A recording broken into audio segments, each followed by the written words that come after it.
ఒక భర్తని door delivery చేస్తే ఒక్క మాట అమ్మాయిని పిలిపించి మీరు మాట్లాడారా? ఆ అమ్మాయిని కలిసారా? తల్లి, నా ప్రభుత్వంలో నా నాయకుడి వల్ల నీకు నష్టం జరిగింది, నువ్వు జీవితాన్ని కోల్పోయావని ఒక్క మాట, ఏ రోజైనా ఒక్క పరామర్శ? ఈ రోజు రాజకీయంగా వాడుకోవడం కోసం ఈ ఇష్యూని తీసుకొని వచ్చి ఇద్దరు నీ పక్కన నిలబెట్టండి, ఈ ఇద్దరు నీ పక్కన నిలబెట్టండి, ఫ్రేమ్ నాకు కరెక్ట్ గా పెట్టండి అని సిగ్గు లేకుండా రాజకీయం కోసం శవాన్ని వాడుకున్న జగన్మోహన్ రెడ్డి గారు క్యాడర్ వచ్చి ఇక్కడ నీతులు చెప్తున్నారు కూటమి ప్రభుత్వానికి. తల్లిదండ్రులు ఒప్పుకుంటున్నారు మాకు న్యాయం జరుగుతుంది, మేము న్యాయంగా నిలబడుతున్నారు కూటమి ప్రభుత్వం, సీఎం గారు, డిప్యూటీ సీఎం గారని. మీరెవరు చెప్పడానికి? మీరెవరు మాట్లాడడానికి? అండ్ సిఐ గారిని పట్టుకొని ఆఫ్టర్ ఆల్ అంటున్నారు. ఓకే, ఇంకా నిజ నిర్ధారణ కాలేదు కదా, అతను నిజంగానే లాకప్ డెత్ చేశారన్న విషయం ఇంకా బయట రాలేదు కదా, అప్పుడే మీరు ఆఫ్టర్ ఆల్ ఎలా ఒక ఆఫీసర్ అంటారు? అంటే జగన్మోహన్ రెడ్డి గారు మీకు నేర్పిన సంస్కారం. సేమ్ లడ్డు ఇష్యూలో తిరుపతి ఎస్పీ అతను ఆపుతుంటే జగన్మోహన్ రెడ్డి గారిని సప్త సముద్రాలు దాటేనా నిన్ను పట్టుకుంటానన్నాడు, ఒక ఎస్పీకి ఇచ్చిన వార్నింగ్. అలాంటి నీచ సంస్కృతి మీ పార్టీలో ఉంటే మీరు ఎలాగే ఆఫ్టర్ ఆల్ సీఐ అంటున్నారు, ఆయన ఎస్పీని అన్నారు, మీరు సీఐ అంటున్నారు. ఎక్కడ డిఫరెన్స్ ఉంది జగన్మోహన్ రెడ్డి గారికి మీకు? ఎక్కడ ఆఫీసర్స్ అంటే గౌరవం ఉంది, లా అంటే ఎక్కడ రెస్పెక్ట్ ఉంది? కేవలం శవం కనపడాలి, దాన్ని రాజకీయం చేయాలి. ఈ శవానికి కొత్త అడిషనల్ ఏంటంటే కాపు కులం. సో అది పవన్ కళ్యాణ్ గారి వైపు చెప్పాలి. నిజంగా మీకు కన్సర్న్ ఉంటే ఆ బిడ్డకి ఏం న్యాయం చేయడానికి ప్రయత్నిస్తున్నారు?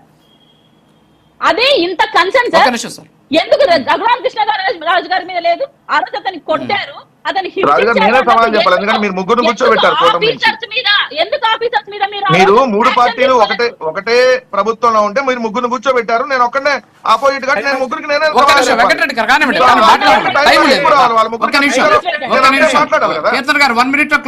మీకు ఇచ్చిన టైం 1 minute. రఘురామకృష్ణరాజు విషయంలో కానీ ఎందుకు సీఎం గారు, అప్పుడున్న ఎక్స్ సీఎం గారు ఇలాగే స్పందించలేదు? అంటే ఆఫీసర్స్ కి తెలిసే ఈయనకు చెప్పే ఆయనను హింసించారా, వాళ్ళని ఇబ్బంది పెట్టారా? అంటే జగన్మోహన్ రెడ్డి గారి ఇన్స్ట్రక్షన్స్ ఉన్నాయా ఆఫీసర్స్ కి?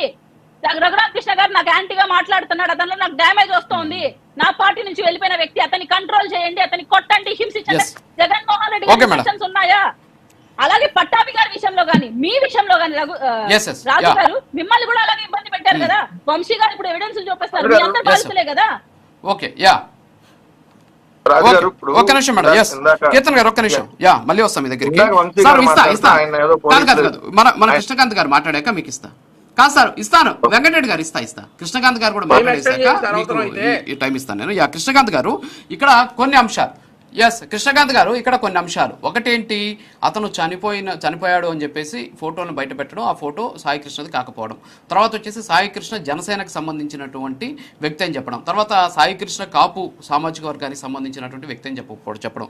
తర్వాత పవన్ కళ్యాణ్